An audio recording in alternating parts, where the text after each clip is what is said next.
ಕೇಂದ್ರ ಗೃಹ ಸಚಿವ ಅಮಿತ್ ಶಾ ಗುಜರಾತಿನ ಪೆಥಾಪುರದಲ್ಲಿ ಇಂದು BSL-4 ಜೈವಿಕ ಪ್ರತಿಬಂಧಕ ವ್ಯವಸ್ಥೆಗೆ ಶಂಕುಸ್ಥಾಪನೆ ನೆರವೇರಿಸಿದರು. ಸಮಾರಂಭ ಉದ್ದೇಶಿಸಿ ಜೈವಿಕ ಸಂಶೋಧನಾ ವಲಯಕ್ಕೆ ಈ ಸೌಲಭ್ಯದಿಂದ ಹೆಚ್ಚಿನ ಅನುಕೂಲವಾಗಲಿದ್ದು, ಪ್ರಯೋಗಾಲಯದಲ್ಲಿ ಪ್ರಾಣಿಗಳಿಂದ ಹರಡುವ ಎಲ್ಲ ರೀತಿಯ ರೋಗಗಳ ಪತ್ತೆ ಹಾಗೂ ಅಧ್ಯಯನ ನಡೆಸಲಾಗುವುದು.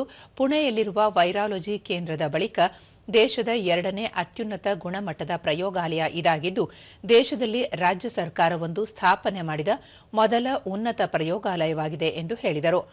ಜೀವಿಗಳಿಂದ ಹರಡುವ ರೋಗಗಳಿಂದ ದೇಶವನ್ನು ಸುರಕ್ಷಿತಗೊಳಿಸುವ ನಿಟ್ಟಿನಲ್ಲಿ ಇದೊಂದು ಮಹತ್ವದ ಹೆಜ್ಜೆಯಾಗಿದೆ.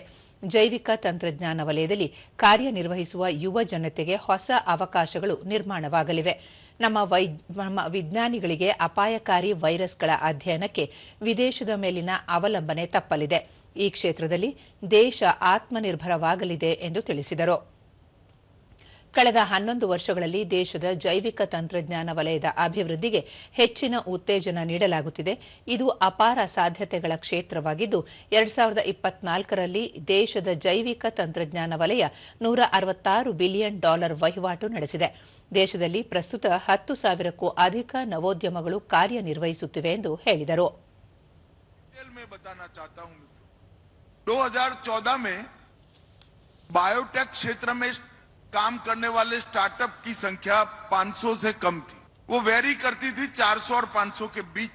और 2025 में बायोटेक स्टार्टअप की संख्या 10,000 क्रॉस कर चुकी है. 10,000 को ಗೃಹ ಸಚಿವ ಅಮಿತ್ ಶಾ ಇಂದಿನಿಂದ 3 ದಿನ ಗುಜರಾತ್ ಪ್ರವಾಸ ಕೈಗೊಂಡಿದ್ದು, ಹಲವು ಕಾರ್ಯಕ್ರಮಗಳಲ್ಲಿ ಪಾಲ್ಗೊಳ್ಳಲಿದ್ದಾರೆ. ನಾಳೆ ಉತ್ತರಾಯಣ ಪುಣ್ಯಕಾಲದ ಸಂದರ್ಭದಲ್ಲಿ ಅವರು ಶ್ರೀ ಜಗನ್ನಾಥ ದೇವಾಲಯಕ್ಕೆ ಭೇಟಿ ನೀಡಲಿದ್ದಾರೆ. ಬಳಿಕ ಪಕ್ಷದ ಕಾರ್ಯಕರ್ತರನ್ನು ಉದ್ದೇಶಿಸಿ ಮಾತನಾಡುವರು ಮತ್ತು ಗಾಳಿಪಟ ಉತ್ಸವದಲ್ಲಿ ಪಾಲ್ಗೊಳ್ಳುವರು. ನಾಡಿದ್ದು ಅಮಿತ್ ಶಾ ಸಸ್ತು ಸಾಹಿತ್ಯ ಮುದ್ರಣಾಲಯ ಟ್ರಸ್ಟ್ ಪ್ರಕಟಿಸಿರುವ ಆದಿಶಂಕರಾಚಾರ್ಯ ಸಮಗ್ರ ಗ್ರಂಥಾವಳಿಯನ್ನು ಬಿಡುಗಡೆ ಮಾಡಲಿದ್ದಾರೆ.